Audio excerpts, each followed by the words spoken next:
There are literally hundreds of peppers you can grow, from sweet, bell-shaped peppers to chili peppers of every conceivable size, shape and spice level. But how to get the best from them?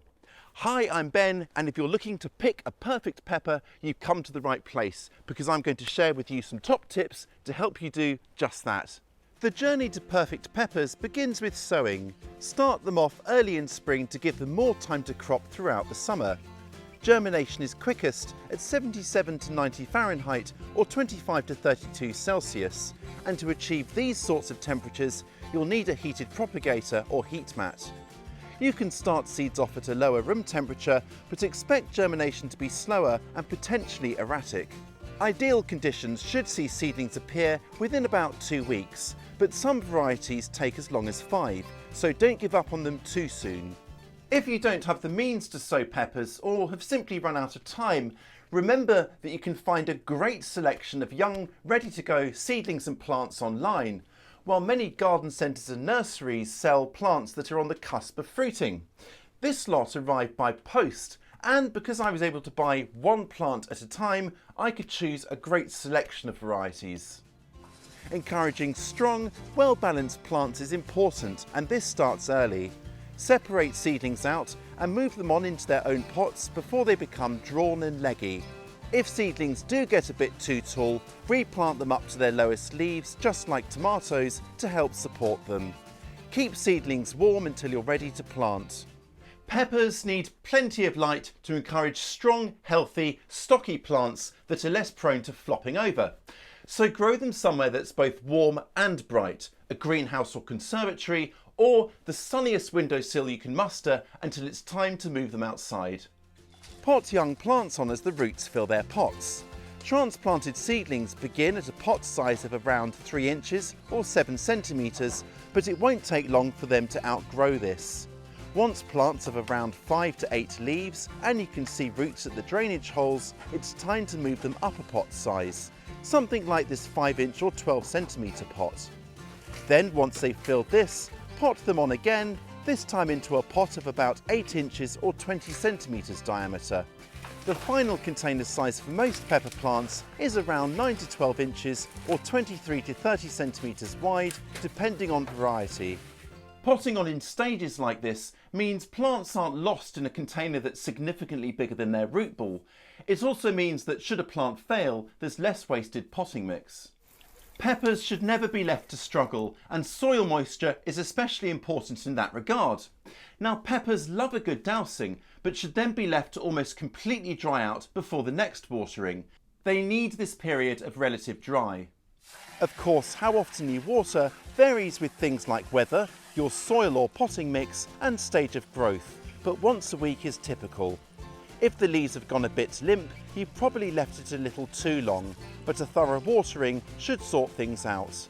If you're growing in pots, you can gauge whether the potting mix is dry enough by lifting the container to check its weight. It should be noticeably lighter, or by pushing a finger into the soil to feel for moisture about 1 inch or 3 centimetres down.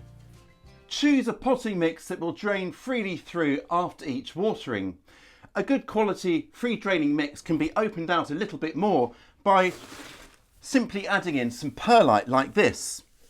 And if your peppers are destined for the outside for the summer months, then choose a soil-based potting mix, which will add a bit of extra weight to the container so it doesn't topple over in the wind.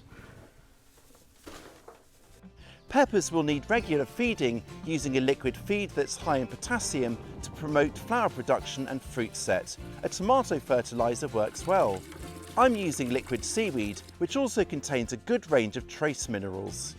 A lack of these minerals, together with overwatering, is a common cause of yellowing leaves. Cold, windy weather can play havoc with flowering. For this reason, in cooler, temperate climates, it's best to grow your peppers under some form of protection.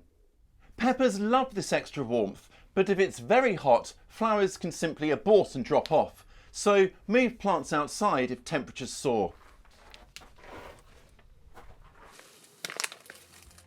Another cause of flower drop is very low humidity, which is often experienced indoors.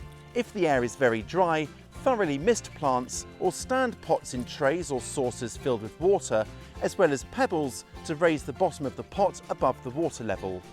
Alternatively, douse any paving in your greenhouse with water. Humidity around the plants will rise as the water evaporates. Once the plants begin producing fruits, pick them promptly, the moment they have reached their full size and colour. Regular picking encourages plants to produce more flowers and, of course, more fruits. Spider mites and aphids are two common pests of peppers, especially of plants grown under cover.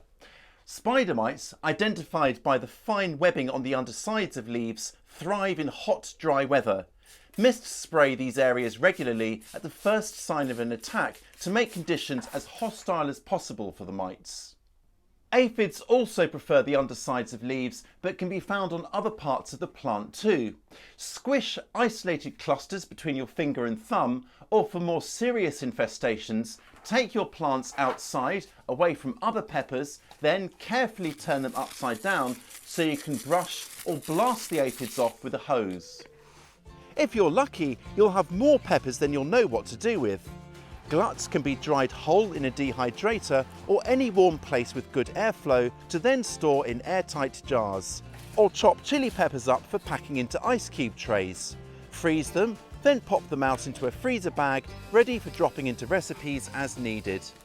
Peppers are a joy to grow, and so long as you keep them properly fed and watered, they should do you proud.